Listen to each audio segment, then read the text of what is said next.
Germany की गलियों में है हम, उर्दू बोली अपनी प्यारी, चकवाली वाइब दुनिया सारी।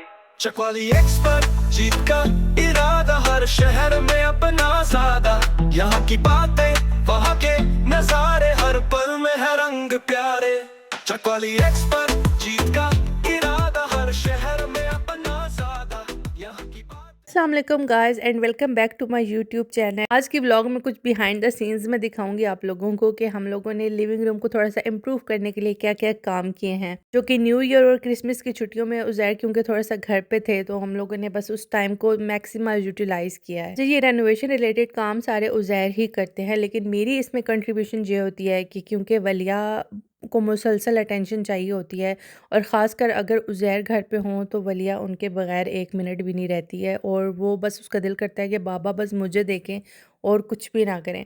तो मेरी कंट्रीब्यूशन यही होती है कि मैं उसको देख रही होती हूँ कि वो उज़ैर को तंग ना करे, उज़ैर को काम करने दे, लेकिन इतना कंट्रोल रखने के बावजूद, उसको अटेंशन देने के बावजूद वो फिर भी जो है ना थोड़ा-थोड़ा उज़ैर को आके छेड़ती है, तंग करती है।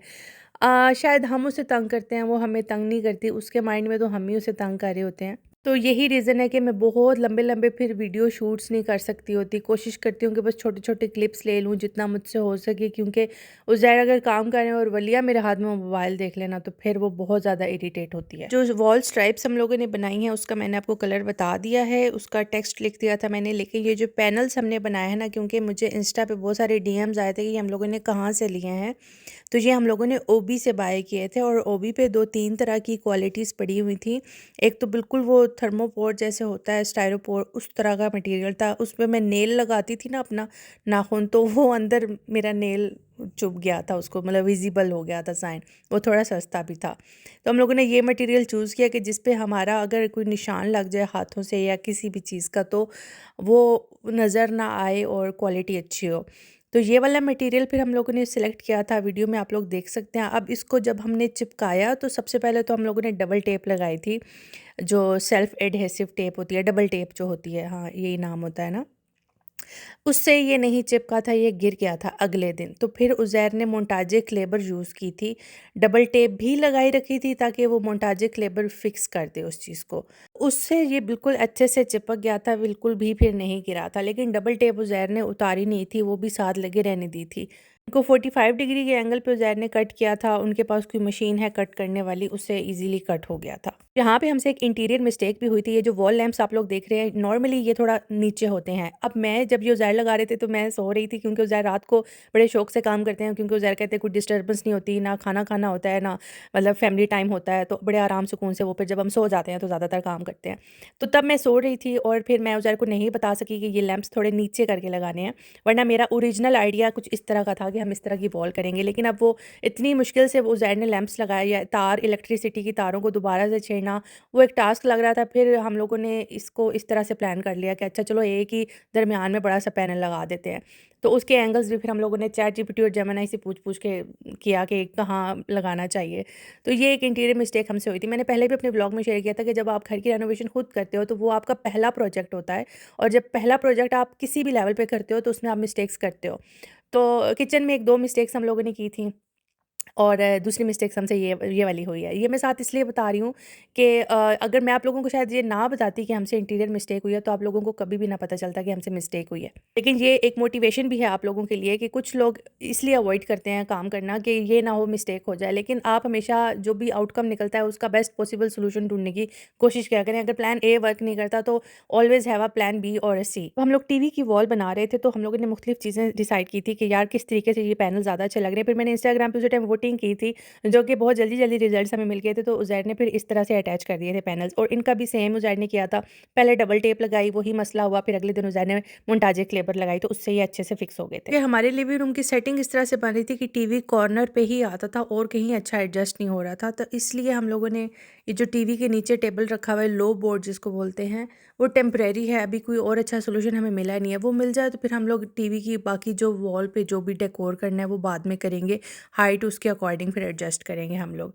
मेन मेरे लिए बहुत बड़ा जो मुश्किल काम था ना वो ये था कि मेरे जितने भी कर्टन्स थे ना बेडरूम के और जो लिविंग रूम के थे, टोटल आई थिंक 36 कर्टन्स थे, ठीक है। वो 36 कर्टन्स मैंने छोटे करने थे क्योंकि 300 सेंटीमीटर के थे और मैंने करने थे, ओरिजिनली हमारा था कि हम 280 सेंटीमीटर करेंगे, फिर वो करते करते करते करते 265 सेंटीमीटर हो गया, क्योंकि उज़ैर ने छत ऊंची तो की है, लेकिन मैं आप लोगों को एक्सप्लेन नहीं कर सकती।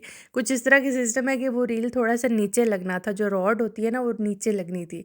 तो मैं उज़ैर को बोल रही थी, यार अगर आप पहले बताते तो मैं लेती ही 260 सेंटीमीटर हाइट के कर्टन्स, क्योंकि वो तो ईजिली स्टैंडर्ड साइज़ होता है, जर्मनी में मिल जाते हैं, तो ये काटने भी ना पड़ते। तो मुझे तो आज तक मैंने पाकिस्तान में बिल्कुल सिलाई मशीन के इर्द-गिर्द भटकी भी नहीं हूँ मैं। बचपन में शौक़ था, जब अम्मी करती थी तो उनके साथ मिलके ये गुड़िया के कपड़े वग़ैरह करती थी, लेकिन उसके बाद जैसे ही मैं बड़ी हुई मैंने ये काम छोड़ दिए। मतलब मुझे इतना बुरा लगता है सिलाई मशीन के पास जाना। तो तो फिर ये हमारी मेरी एक बाजी हैं, जर्मनी में रहती हैं, और मैंने टाइटल में भी लिखा है कि जर्मनी में एक बाजी का होना बहुत ज़रूरी है, क्योंकि मैंने इनसे बहुत कुछ सीखा है।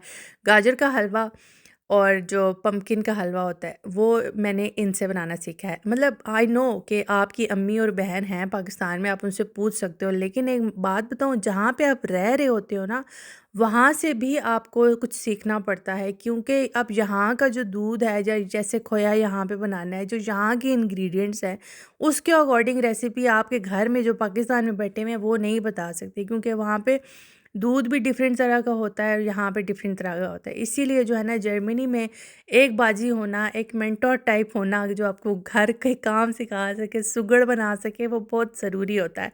तो ये वो वाली मेरी बाजी हैं। उनकी बेटी माशाल्लाह से 15 इयर्स की है, और वो वलिया को बहुत अच्छे से खिलाती है, और वलिया उसके साथ बहुत एंजॉय करती है। वलिया अभी तक मुझसे पूछती है कि जन्नत आपा कहाँ है, उनके पास जाना है।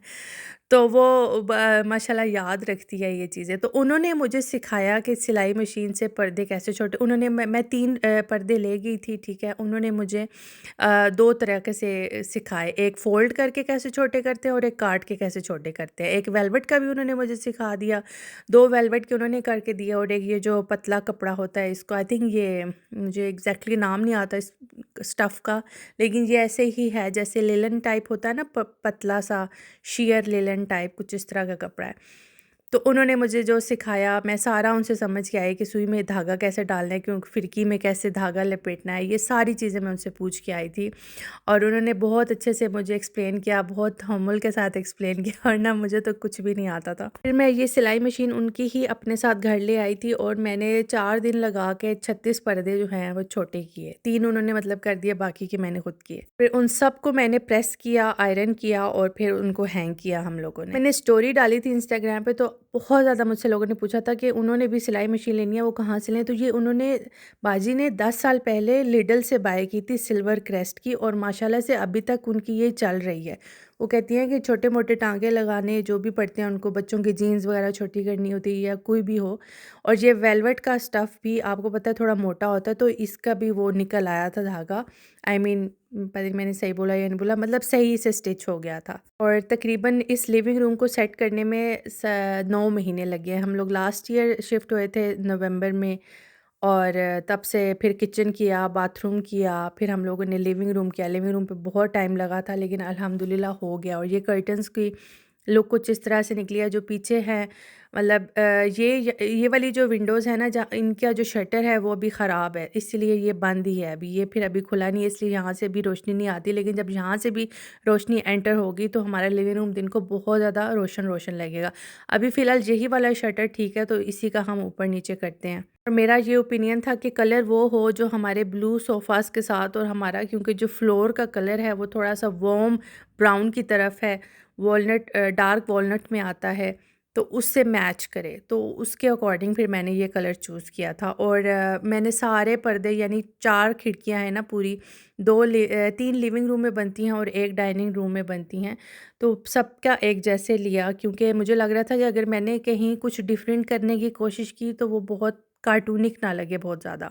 तो टॉपे और ब्लू मेन थीम था हमारा, क्योंकि वॉल का कलर भी हम लोगों ने टॉपे ही किया है। और फिर ये बहुत बड़ा मेरे लिए सवाल था कि मैं कॉफ़ी टेबल या जो साइड बोर्ड होता है वो किस कलर का लूँ। ये मैंने इतना कुछ दिमाग खपाया इस पे, फिर फाइनली मैंने ओक और ब्लैक कॉम्बिनेशन चूज़ किया था, क्योंकि इस फ्लोर के साथ वाइट कलर अगर मैं लेती तो वो बहुत ज़्यादा हाई कंट्रास्ट लग रहा था मुझे। तो फिर मैंने ये वाला कलर चूज़ किया और ये हम लोगों ने वहीं से ऑर्डर किया जहाँ से हम लोगों ने अपना बाथरूम का सारा कुछ वैनिटी वगैरह ऑर्डर की थी। लोमाडो नाम है उसका और ये O2 और अमेज़न पे भी अवेलेबल है, लेकिन अगर आप लोग डायरेक्ट लोमाडो से बाय करते हैं तो प्राइस में फ़र्क आता है, क्योंकि लोमाडो पे ज़रा प्राइसेस अच्छी हैं, लेकिन वही लोमाडो जो O2 और अमेज़न पे है थोड़ा-सा प्राइसी है। ये वलिया का ट्रैम्पोलिन और ये जो इसकी चीज़ें हैं ये इंशाल्लाह गार्डन में चली जाएँगी। अभी हमारा गार्डन रेडी नहीं है, लेकिन जब इंशाल्लाह अभी हमने नेक्स्ट प्रोजेक्ट गार्डन का ही करना है। आप लोग हमारे लिए दुआ कीजिएगा कि अल्लाह हमें हिम्मत और सब्र दिए रखे। यहाँ तक भी हम बड़ी मुश्किल से पहुँचे हैं और जितना अल्लाह ताला का शुक्र अदा करूँ कम है।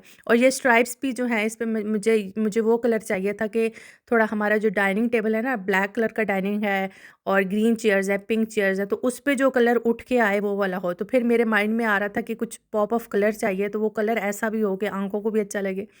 तो ये फिर मैंने जो है खुद मतलब ये सारा मेरा खुद का माइंड है, ज़्यादातर मैंने खुद का ही सोचा है, क्योंकि मुझे वार्म कलर्स पसंद हैं, मुझे डार्क शेड्स पसंद हैं, मुझे मतलब बहुत से लोग बेज पसंद करते हैं, बेज इंटीरियर, लेकिन जो मेरा माइंडसेट है वो मतलब मैं इतना कंफर्टेबल फ़ील नहीं करती। ये लाइट भी हम लोगों ने अमेज़न से बाय की है, मेन शैंडिलियर लाइट। मेरे पास ऑप्शन था कि मैं गोल्डन भी कर सकती, लेकिन क्योंकि मेन लिविंग रूम का जो एस्थेटिक है वो ब्लैक के साथ थोड़ा कनेक्टेड है, इसीलिए ब्लैक ही लिया। फिर मैंने कहा गोल्डन बीच में बहुत ब्ला ना लगे, शार्प ना लगे, तो जहाँ-जहाँ मुझे लगा कि गोल्डन ज़रूरी है वहाँ गोल्डन ही किया। सबसे ज़रूरी बात, अगर आप लोगों ने मेरे चैनल को सब्सक्राइब नहीं किया तो प्लीज़ सब्सक्राइब करके जाइएगा। मिलते हैं अगले व्लॉग में। ओके बाय, चाओ। She's like from Rome, oh. She's like from Germany.